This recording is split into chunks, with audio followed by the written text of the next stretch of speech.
Madame, Messieurs, bonsoir et bienvenue à votre émission Prolongation, journée FIFA 2026. Les étalons du Burkina battent les Diantrans de la Guinée-Bissau 5-0. Aussi pour la Coupe du Faso 2026. L'affiche de la finale est désormais connue. Vitesse FC sera face au Sporting des Cascades. Pour en parler, nous recevrons aujourd'hui le journaliste sportif John Lionel Kaboré. Il est journaliste sportif à Tenga News. Bonsoir et bienvenue. Oui, bonsoir Innocent, bonsoir à tous les téléspectateurs de Fadima Web TV. Merci d'avoir accepté notre invitation, Lionel. C'est toujours un plaisir. Merci. Alors, pour les journées FIFA, les étalons du Burkina étaient face à la Guinée-Bissau au stade du 4 août. C'était le samedi dernier, un match que nous avons tous suivi. Alors, vous avez vu 5-0 face à cette équipe de la Guinée. On va d'abord suivre les actions de but et les buts avant de revenir sur ce plateau.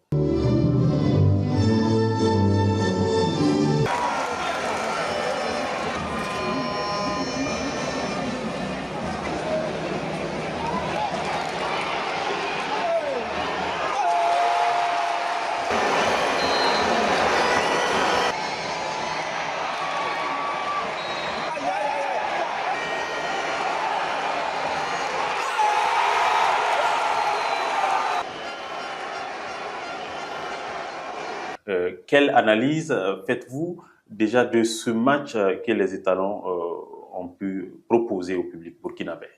C'était un one-man show qu'on attendait parce que le public sportif burkinabé est trop attaché à son équipe nationale. Donc le public attendait, j'allais dire, leur étalon pour voir et après leur débâcle à la CAN passée à Marrakech face à la Côte d'Ivoire. Les supporters attendaient les étalons pour voir ce qui s'est passé comme changement et nous pouvons dire que l'ère Amir Abdou a pris son envol parce que nous avons vu dans l'ensemble du jeu, nous avons vu que la défense elle est stable parce que le Burkina n'a jamais eu un problème de défense. Par contre, l'entrejeu, nous avons vu de belles séquences entre un duo et Doucet. Non, Lohan Doucet avec Ismaïla Ouedraogo. C'était l'entrejeu que nous, les observateurs, nous avons voulu voir un petit changement, mais bon, on ne peut pas juger d'abord le milieu de terrain à travers ce match et puis à travers une équipe de la Guinée-Bissau qui n'est pas dans le top 10 africain. Donc, nous ne pouvons pas juger d'abord l'axe. Mais par contre, côté offensif, nous avons vu des jeunes qui ont déjà posé leur empreinte. Je parle de Elohim Kaboré qui m'a émerveillé, avec Landry Kaboré qui a montré au public qu'il est toujours présent, avec au niveau des ailiers, nous avons vu un Syriaque qui était percutant dans son couloir, avec un Dango Ouattara qui était percutant dans son couloir. Donc nous pouvons dire que ce match nous a fait montrer de belles choses et nous pouvons croire petit à petit à cette équipe et au nouveau coach et à son staff technique. Alors, un tout premier match de sélectionneur Amir Abdou, il s'est dit satisfait pour cette rencontre déjà après les 5-0. Alors, nous allons le suivre et puis revenir. Sur les transitions off-def, on a été intéressant, défendre en avançant comme on a pu faire aujourd'hui. Voilà, après, ça fait du bien de ne pas prendre de but et de marquer autant de buts. Voilà, moi je l'ai dit, il n'y a pas de petite équipe en Afrique. Voilà, ce sont des équipes aussi qui voudront aller chercher une qualification pour une prochaine CAN. Voilà, donc je suis satisfait du résultat, mais après le contenu, c'est à revoir. Alors, pour cette première rencontre du sélectionneur Amir Abdou, il gagne 5-0 face à la Guinée. Alors, est-ce que déjà on peut qualifier ça d'une réussite pour les sélectionneurs? Bon, et comme lui-même il a si bien dit en conférence de presse, il y avait des imperfections. Il a si bien dit. Donc nous, on ne peut que dire qu'on ne peut pas on ne peut pas juger d'abord ce match parce que c'est pas un match de référence parce que la Guinée-Bissau dans le top, la Guinée-Bissau ne fait même pas partie des top 10. Donc, pour nous, ce n'est pas un match où on peut jauger les compétences réelles de l'entraîneur, mais quand même, il a laissé il a laissé sa marque, hein. Il a laissé sa marque parce que nous avons vu une discipline côté tactique, parce que nous avons vu que les deux milieux de terrain, lorsque Ismaïla Ouedraogo descendait pour soutenir la défense, nous avons remarqué un Laurent Doucet qui montait légèrement pour soutenir en l'attaque. Et puis nous avons vu, il y a longtemps qu'on a vu une équipe des étalons faire un pressing durant 10 ou 15 minutes. Alors, déjà, on a vu le changement, le choix, c'est sur la base du 11 de départ déjà. On a vu qu'il y avait un changement avec les nouveaux qui étaient déjà arrivés. Et alors, comment voyez-vous ces jeunes, l'entrée de ces jeunes dans le jeu? L'intégration des jeunes est à saluer parce que nous l'avons crié beaucoup sous l'ère de Brahma Traoré. Nous avons crié sur la toile l'intégration des jeunes parce que si vous regardez aujourd'hui toutes les nations africaines, toutes les nations de football, il y a une commission d'intégration des jeunes pépites pour la relève. Et ça, nous avons été émerveillés de voir certains jeunes déjà qui se sont imposés. Avec la chance qu'on les a accordés, ils se sont imposés. Donc, nous pouvons dire que dans la philosophie du coach, il est en train d'instaurer une culture une culture de méritocratie parce que chacun veut prouver. Et aussi, nous avons remarqué que les cadres comme Edmond Tapsoba facilitent cette intégration parce que nous avons vu Edmond quitter la défense, venir et encourager Arsène Kwasi. Se basant sur cette rencontre, qu'est-ce qu'on peut dire de l'équipe des étalons en termes de force? Quelle était la force vraiment de l'équipe dans cette rencontre-là? La force c'était au niveau de l'attaque. Parce que, comme je vous l'ai dit, nous avons vu une équipe du Burkina très haute qui a asphyxié déjà l'équipe guinéenne, bissau-guinéenne, à l'entame même du match. Donc, nous pouvons laisser croire que le coach a misé beaucoup sur l'attaque et aussi sur les différents couloirs parce que nous avons vu des développements de Issa Kaboré et puis de Hassen Kwasi à travers leurs différents centres qui ont apporté beaucoup de dangers à la défense bissau-guinéenne.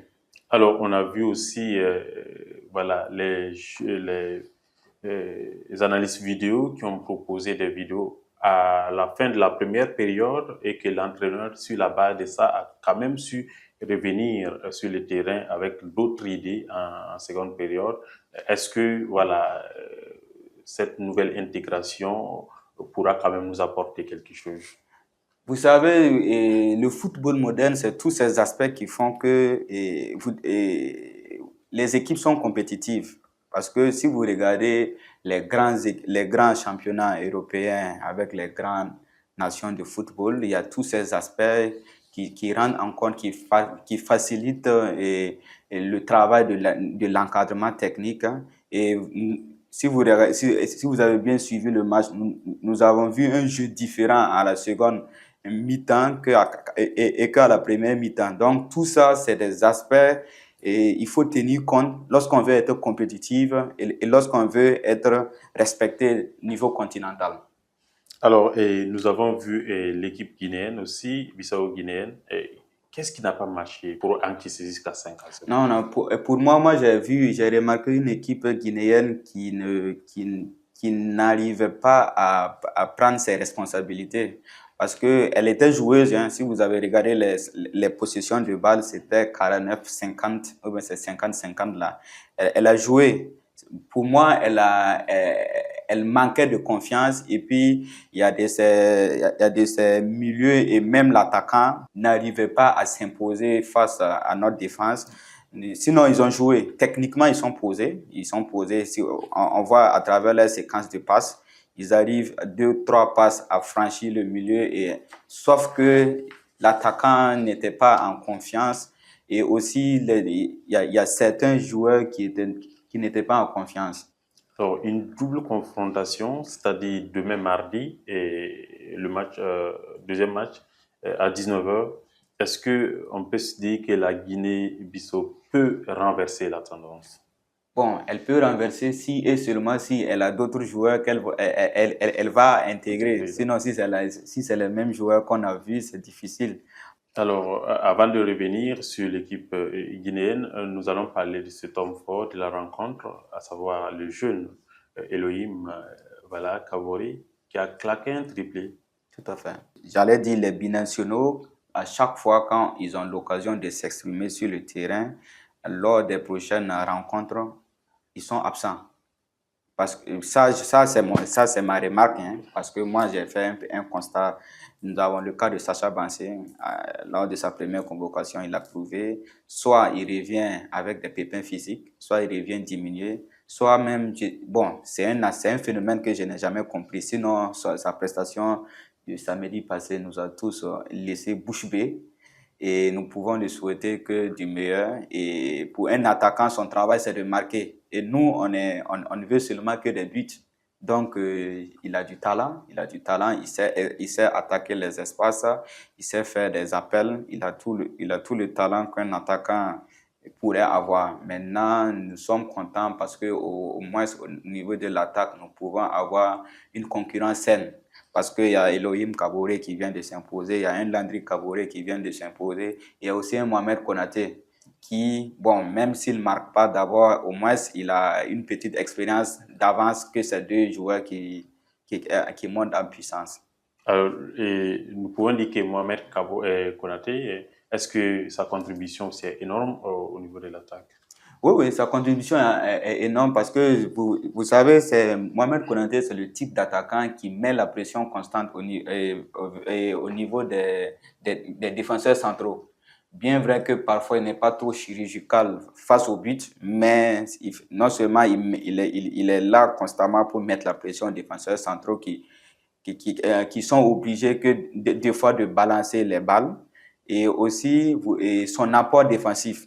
Sous Brahma Traoré, il y a Brahma Traoré qui a voulu le défendre, mais bon, tout compte fait, Konaté revient des fois pour apporter la force à sa défense ou bien au milieu, mais nous avons remarqué lors du match passé au samedi, nous avons remarqué des fois un Mohamed Konaté qui revient dans la construction du jeu au milieu et puis qui remonte. Donc nous pouvons dire, même s'il ne marque pas, son travail c'est de marquer, c'est un attaquant, même s'il ne marque pas, au moins ça, il a quelque chose à apporter à l'équipe, il a l'expérience aussi à apporter à l'équipe. On a vu en général la prestation des binationaux ou entre griffes ces jeunes nouvellement appelés à l'équipe nationale, à savoir Loan Doucé, et Elohim Kabore et voilà Ibrahim Bansé. D'abord, ces jeunes, la contribution de ces jeunes pour leur toute première rencontre avec l'équipe nationale, est-ce que c'est acceptable? Est-ce que c'est quelque chose qui doit vraiment prêter attention au public burkinabé? Bon, disons même des binationaux, quand ils viennent à l'équipe pour une première fois, tout ce que on doit retirer, c'est leur patriotisme. Parce qu'ils pouvaient partir vers d'autres pays, mais néanmoins, ils sont venus pour défendre la mère patrie. Déjà, c'est le patriotisme que nous devons prêter attention. Et aussi, c'est la fraîcheur physique et l'énergie qu'ils apportent sur le terrain. Nous avons vu un Elohim Kabore qui était pratiquement sur tous les flancs de l'attaque. Tout ça parce qu'il voulait prouver que le coach n'a pas eu tort de le convoquer en équipe nationale. Et vous savez, des fois, quand ils sont rattachés au pays qui les a convoqués, ils ont une fibre patriotique, surtout devant un public très exigeant du stade du 4 août. Ils ont une fibre patriotique qui les pousse à prouver plus. Donc ça, c'est un avantage pour toute équipe nationale. Donc nous pouvons dire que ça fait du bien à l'équipe de façon globale. Alors, Loan Doucé, vous avez vu, voilà, ses jeux, sa manière de jouer, sa contribution, c'était comment pour vous? Pour moi, c'était acceptable pour un premier match, mais il jouait, bon, pour un milieu, dans les centres de formation, on conseille de jouer simple, de jouer et d'orienter le jeu. Pour moi, il était trop simple parce que des fois, il revenait en une touche, il jouait en une touche, il se retournait. Bon, pour un premier match, bon, ça peut se comprendre. Il veut pas prendre de risques. Voilà, il veut s'imposer. Mais pour un milieu, voilà, surtout dans le football moderne, il faut un milieu des fois capable de venir jouer en une touche, recevoir, orienter le jeu, des transitions rapides. Et bon, c'est ce qu'on attend de lui. Mais pour juger lors d'un premier match, bon, c'est trop hâtif. C'est trop hâtif. Mais néanmoins, il a présenté beaucoup de points positifs que, voilà, s'il il répétait ça à chaque match, bon, c'est du gagnant pour nous. Alors, demain, 31, à 19h, que la deuxième rencontre va se jouer au stade du Catou également. Est-ce que les Étalons pourront garder le cap, voilà, pour pouvoir vaincre cette équipe, ou bien il y a une possibilité de relâcher? Il y a pas une possibilité de relâcher parce que ce que on a entendu tous du coach Amir Abdou en conférence de presse, il a mentionné des imperfections. Et qui dit déjà connaître ses points faibles, essaiera de corriger ses imperfections. Donc, nous pouvons dire que nous pouvons assister, en attendant les dires du coach, nous pouvons assister à une montée en puissance parce que les imperfections qu'il a soulignées, non seulement il va les corriger, et puis les joueurs ils vont essayer de prouver plus. Et en plus aussi, il y a cette question qui revient à tout temps, le fait que ce soit la Guinée pour une double confrontation pour les fenêtres FIFA. Est-ce que ça nous permet de nous mesurer vraiment, de tester notre niveau réel? Est-ce que vous aurez souhaité que ce soit la Guinée et pour le deuxième match, une autre équipe et voilà, on se retrouve uniquement avec la Guinée. Est-ce que ça nous permet vraiment de tester les talents? Pour moi, c'est un gâchis de jouer une même double confrontation, surtout une fenêtre FIFA avec la même équipe. Bon, mais comme la FBF, sûrement la fédération a ses raisons, et puis le coach aussi a dit que c'est difficile voilà, de trouver les matchs. Voilà. Donc, nous pouvons partir sur cette base. Mais pour moi en tant qu'observateur, nous aurons souhaité deux équipes. Par exemple, une équipe, bon, j'allais dire en griffe, moyenne et une équipe forte pour se mesurer dans le pire des cas. Mais tout qu'on fait, c'est au moins voir ce que le dispositif tactique déjà que le coach essaie de mettre en place. Nous avons vu que il veut miser sur le pressing et puis sur la vitesse de ces jeunes garçons comme Syrie avec Dango. Bon, néanmoins, ça laisse quelque chose à voir dans l'horizon, mais je crois que on aurait dû jouer avec une autre équipe, autre que la Guinée. Et voilà, le dernier match, c'est demain à 19h. Et quel est votre pronostic? Et d'abord, comment trouvez-vous voilà, cette rencontre-là? C'est comme je vous l'ai dit, le match de demain, ça sera comme le match de samedi parce que... On s'attend à un 5-0? Non, pas un 5-0, au moins un but de la Guinée pour les montrer, qu'ici, chez nous, l'étranger est bien accueilli, sinon les laisser repartir sans un but. Au moins, la Guinée va aussi montrer qu'il a du caractère demain. Bon, on ne sait pas. Donc, je m'attends aussi à un rehaussement du niveau des étalons. Maintenant, le score, je ne parierai pas sur un 5-0 encore. Au moins, je sais que l'équipe guinéenne aura du caractère pour nous faire encaisser notre premier but. Alors, donc, votre pronostic? Mon pronostic, bon, j'allais miser sur un 3-1 ou bien un 4-2 ou bien un 4-1, pas un 5. Pas un 5-0. Pas un 5-0. Alors, merci. Et l'autre sujet de ce numéro est que la Coupe du Faso, les demi-finales se sont jouées hier dimanche et l'affiche de la finale est désormais connue. Et le Vitesse FC fera face au Tenakuru. Vous avez suivi et voilà les rencontres de près. Du côté de Banfora, Tenakuru était face au CFF. Et ils ont pu voilà, s'offrir CFF 1-0. Et du côté de Ouagadougou, au stade municipal Joseph Konombo, Vitesse qui a eu raison face aux académiciens du Real du Faso. Est-ce que ça vous surprend le fait que Vitesse se qualifie devant le Real du Faso? Non, bon, moi, depuis très longtemps, je suis les différents matchs de Vitesse. Vous savez, les académies, et c'est depuis la base. Vous sentez, quand les académiciens jouent, vous sentez déjà que les enfants, les jeunes se connaissent. Donc, vous sentez une grande complicité entre eux. Entre eux. Donc, pour moi, Vitesse à ce niveau, bon, je n'aurais pas pu croire qu'ils allaient atteindre les derniers carrés, mais pour moi, au moins la demi-finale, quart de finale, là, pour moi, elle était évidente. Mais tout compte fait, voilà, nous avons cette Coupe du Faso nous a montré que dans notre championnat, dans notre football burkinabé, nous devons revenir sur la formation. Nous avons vu à partir des demi-finales, ce n'est que des équipes, des académies qui étaient au programme sur les différentes affiches. Ça laisse un point d'interrogation sur notre football burkinabé parce que nous voyons les grandes équipes comme ASFA et EFO qui sont passées légèrement à côté. Or, même le tenant du titre, Raimo, qui est passé. Donc, ça laisse à croire que voilà, nous devons revenir sur la formation. On a vu du côté de Banfora aussi, Tenakuru qui recevait les CFF. Est-ce que ça vous a surpris? D'autant plus que Tenakuru a joué la dernière finale de la Coupe du Faso face au Raimo, qui malheureusement a perdu. Ils reviennent cette année et se sont battus face au CFF. Ils se qualifient encore une fois de plus pour la finale. Voilà comment on trouve la tendance et la constance surtout de Tenakuru. Vous savez, l'équipe de Tenakuru,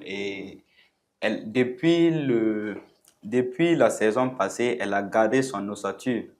Je crois que c'est ça qui a permis aux coachs d'intégrer des automatismes. Si nous remarquons leur milieu, bon, moi je ne prête pas trop attention aux différents noms, oui. Mais si aussi nous remarquons leur milieu de terrain, il y a le 6 qui est resté, il y a au niveau de la défense, le défenseur central qui est resté, nous avons leur ailier qui est resté. Donc, si à chaque saison, si l'ossature reste, ça permet au moins d'ajouter quelques éléments et puis de garder les automatismes. Et aussi, j'ai été stupéfait de cette équipe lorsqu'ils ont éliminé l'EFO. Ils jouaient à 10 contre 11. Oui. Mais malgré ça, ils ont tenu en échec l'EFO qui est revenu au score et qui a perdu dans les séquences de tir au but. Quand on regardait déjà les derniers carrés, aucune des équipes n'a remporté la Coupe du Faso. Et aujourd'hui, on se retrouve devant une finale où les deux équipes aussi n'ont toujours pas remporté la Coupe du Faso. Donc, ça sera la première pour celle qui va remporter la Coupe du Faso. On voit Vitesse, on voit Tenakuru aussi. Alors, l'affiche, une belle affiche pour vous, qui est déjà le favori. Pour moi, le favori, sans réfléchir, pour moi, le favori, c'est Tenakuru, parce qu'il connaît bien la compétition, parce que c'est le finaliste malheureux de la saison passée. Donc, pour moi, le favori, naturellement, le favori, c'est celui qui est venu l'année passée taper à la porte et puis on n'a pas ouvert, que celui qui vient de venir taper à la porte. Donc, pour moi, sans réfléchir, Tenakuru est favori. Maintenant, bon, niveau style de jeu, les deux équipes se valent. Les deux équipes se valent. Donc, mais quand même, on sera face à une belle finale de Coupe du Faso. Surtout que c'est une finale, ça se gagne. Hein? Ça se gagne. Non, une finale se gagne. Une finale, ça se joue pas. Une finale, ça se gagne. Donc, ici, bien vrai, les équipes vont se confronter, mais aussi ça sera des coachs aussi qui vont se confronter parce que nous savons que avec des académiciens, bien vrai, vous avez les mêmes styles de jeu, mais des fois la petite La petite différence, ça se trouve au niveau de la niaque des coachs. Alors, merci beaucoup Lionel. Nous sommes déjà en fin d'émission. Alors, quel message à l'endroit du public sportif? Qui dit aimer son pays et aime son équipe nationale? D'abord, c'est les inviter de venir au stade du 4 août, pousser leur équipe nationale et aussi oublier ce qui s'est passé à la CAN et aussi voilà, permettre, faciliter la tâche à ce nouveau encadrement et au nouveau coach Amir Abdou. Et aussi pour les matchs du championnat et les différentes confrontations de Coupe du Faso, j'invite le public burkinabé, il faut qu'on commence à regagner nos stades. Parce que quand on regagne nos stades, nos joueurs, on les met en confiance. Merci grandement d'être passé à Fadima Web TV. Le plaisir est partagé et je serai toujours présent à Fadima Web TV. Merci. Madame, Messieurs, c'est la fin de ce nouveau numéro de votre émission Prolongation. Merci de nous avoir suivis. Très bonne suite de programme et bon début de semaine à vous.